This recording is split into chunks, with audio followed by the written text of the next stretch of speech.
Oi, pessoas, tudo bom com vocês? Gente, eu ia colocar hoje o meu moletom novo que eu quero mostrar aqui. Eu que tava toda assim pensando umas coisas, mas não, esse assunto não merece, gente. Esse assunto é pesado. Esse vídeo vai ser uma revolta e eu espero que vocês se revoltem junto comigo, tá? Então, se vocês gostam de se revoltar, já deixa uma curtida aqui, porque vamos se revoltar desde o começo, tá? Qual é o motivo da revolta? É que uma das muitas coisas de Carol é estar de olho numas tentativas de censuras de livro que anda acontecendo aí ultimamente no nosso país, tá? A última delas aconteceu agora no mês de junho, tá? Ela foi divulgada pela imprensa e foi uma decisão do presidente da Fundação do Palmares, que chama Sérgio Camargo, de excluir quase metade do acervo da fundação. Mas daí eu pergunto, vocês sabem o que é a Fundação Palmares? Vocês sabem quem é o Sérgio Camargo? Então vamos começar do começo que eu vou explicar tudo direitinho para vocês, tá? Então é o seguinte, a Fundação Palmares, ela foi criada no dia 22 de agosto de 1988 e de acordo com o próprio site da instituição, diz o seguinte, ela é voltada para a promoção e preservação dos valores culturais, históricos, sociais e econômicos decorrentes da influência negra na formação da sociedade brasileira e é vinculada ao Ministério da Cidadania. Isso eu tirei do site deles, tá, gente? Olha, a promoção e preservação, tá, gente? Guarda essa parte aí. Além disso, a Fundação Palmares é responsável pela certificação de quilombos, ela participa do licenciamento de obras de infraestrutura e fomenta a cultura afro-brasileira. Bom, entendido o que é a fundação, vamos entender agora quem é esse senhor, o senhor Sérgio Camargo. Ele nasceu em 15 de abril de 1965 em São Paulo. Ele se formou em jornalismo na PUC de São Paulo. E ele é conhecido por ter umas posições, assim, no mínimo conservadoras, tá? Então, assim, em 2020, vazou uma gravação de uma reunião organizada por ele na Fundação Palmares. E ele afirmava o seguinte... Não tenho, abre aspas, tá, gente? Então, isso aqui é a fala do senhor Sérgio Camargo durante uma reunião da Fundação Palmares. Abre aspas. Não tenho que admirar o Zumbi dos Palmares, que para mim era um filho da Pi. Não tenho que apoiar Dia da Consciência Negra. Aqui vai ser zero da consciência negra. Macumbeiro não vai ter nenhum centavo. E também em 2020, ele afirmou que não existe racismo estrutural no Brasil e disse que essa ideia não faz sentido nem tem fundamento. E qual que foi essa tentativa, então, de censura desse senhor, tá? Com essas opiniões maravilhosas. Agora, no dia 11 de junho, foi publicado um relatório sobre o acervo da Fundação Palmares. Existem 9.565 exemplares, de acordo com esse relatório, e desse número de exemplares, 46% está relacionado à temática negra e 54% é uma temática alheia à negra. E ele diz que são temáticas marxistas,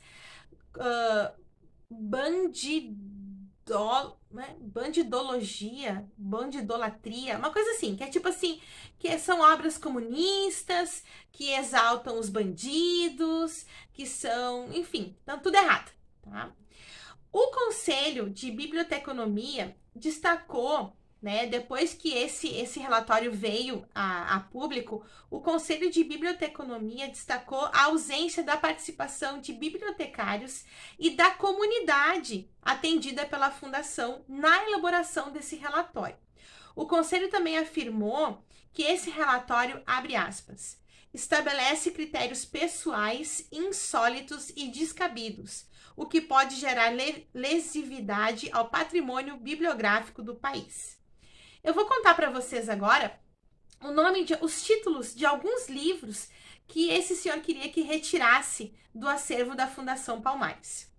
O Enigma do Triângulo das Bermudas, do Curtis Mayo, Dialética da Feijoada, do Renato Pompeu, Paulo Freire, Vida e Obra, da Ana Inês Souza, Poemas Rondó da Liberdade, do Marighella, Almas Mortas, do Gogol, A Nova Mulher e a Moral Sexual, da Alexandra Kollontai, Ideologia e Mobilização Popular, da Marilena Chauí, Cancioneiro Gaúcho, do Augusto Meyer, Dicionário do Folclore Brasileiro, do Câmara Cascudo. Então, gente, né? Era esse tipo de obra que ele queria censurar. Mas aconteceu uma ação civil popular que conseguiu impedir a exclusão desses livros, argumentando que esse ato causaria lesão ao patrimônio público. Foi a Justiça Federal do Rio de Janeiro que proibiu, então, a exclusão desses livros da Fundação Palmares. Tá? Então, gente, a gente tem um cara com opiniões, assim, bem questionáveis à frente de uma fundação tão importante para a sociedade e principalmente para as pessoas afrodescendentes. Ele resolve que ele vai tirar 54% do acervo, que é uma coisa pública, sem consultar bibliotecários que entendem, né, do que é válido, o que não é válido, o que se deve manter na biblioteca ou não e como organizá-la ou não, e também sem consultar a população, as pessoas que utilizam esse acervo. Esse não é a primeira tentativa de censura de livros que a gente tem nos últimos anos aqui no Brasil. A gente tem essa taxação dos livros que está tentando, né, acontecer, botar esse imposto. Quando eu fiz o vídeo aqui no canal, era de 12% a taxação dos livros. Eu não sei se a porcentagem continua a mesma, né, mas eles estão tentando aumentar o preço dos livros e o argumento deles é que os ricos que leem, então os ricos podem pagar mais. Uma outra tentativa de censura bem clara aconteceu em 2020, em fevereiro de 2020, quando o governo de Rondônia publicou uma lista de 43 livros que deveriam ser retirados das bibliotecas das escolas. Entre os escritores que deveriam ser retirados das bibliotecas escolares estão o Kafka, o Machado de Assis e o Mário de Andrade.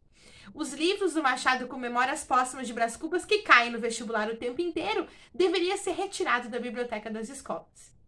E um outro exemplo que eu vou dizer aqui para vocês, que na minha opinião é um exemplo indireto de censura, é o fechamento das bibliotecas das escolas estaduais do Rio Grande do Sul.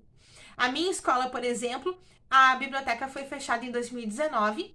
A pessoa que trabalhava na biblioteca foi passada para trabalhar na secretaria e desde então a nossa biblioteca está fechada. Nós não temos um funcionário. Tínhamos de noite uma funcionária, mas também foi retirada, foi colocada de volta à sala de aula. Então, nesse momento, nós não temos uma pessoa para cuidar da biblioteca e poder fazer com que ela funcione para que os alunos retirem livros. No meu vídeo, eu trago uma situação que já foi inclusive resolvida graças a essa ação civil popular que proibiu a exclusão desses 56% do acervo da Fundação Palmares. E trago também para vocês esses outros exemplos para a gente refletir, né? Por que os livros, por que as bibliotecas, por que os acervos públicos estão sendo atingidos, por que estão tentando atingir esses acervos, essas bibliotecas públicas, né? Quão perigoso é um livro que eles estão tão preocupados em destruir com eles, né? Então, convido vocês a fazerem essa reflexão, convido vocês a pesquisar mais sobre esses eventos que eu trouxe para vocês, que são quase invisíveis, né? Porque, óbvio, né, gente, 2020, 2021, a gente tá mergulhado na preocupação do Covid, nas mortes de 500 mil de pessoas, estamos preocupadíssimos com a nossa saúde, com a nossa proteção da nossa família, com a situação econômica. Ok, sei de tudo isso. E no meio de tudo isso, estão acontecendo esses pequenos eventos de censura a obras literárias. Também temos que nos preocupar com isso. Não vai ser a nossa primeira prioridade, nesse momento não vai ser. Né? A prioridade é saúde, né? A gente se manter vivo, é conseguir uma vacina. Mas convido vocês a refletirem sobre isso. É um tema muito preocupante. No vídeo que eu fiz aqui no ano passado já sobre a taxação dos livros, eu mostrei uma tirinha, né, que eles não podiam queimar, que ia dar muito na cara, não podia censurar, que ia dar muito na cara, então vamos fazer o quê? Aumentar o preço. Mas sim, eles estão tentando censurar e nós não podemos deixar. No momento aqui em São Leopoldo, por exemplo, a nossa biblioteca pública está fechada por causa do Covid. Mas eu convido todos vocês, quando as bibliotecas reabrirem, a valorizar esse acervo público, a valorizar as bibliotecas públicas e ir em busca, conhecer, retirar livros e mostrar, através do nosso hábito de leitura, através da nossa força de vontade de começar a ler quem ainda não gosta, mostrar que a gente sim, a gente quer ter conhecimento e não, a gente não vai deixar censurar as obras que nos ajudam a nos tornar pessoas mais críticas e mais pensantes. Tá? Eu nem deixei aqui no meio uma pedida de curtida, mas por favor curtam esse vídeo, deixem um comentário, digam o que vocês acham disso, se vocês sabem de outras situações de censura, o que vocês acham, onde que eles querem chegar com isso tudo, tá? Curte, comenta e compartilha e reflete, tá, gente? Isso é muito importante. Um beijo para vocês e até mais ler.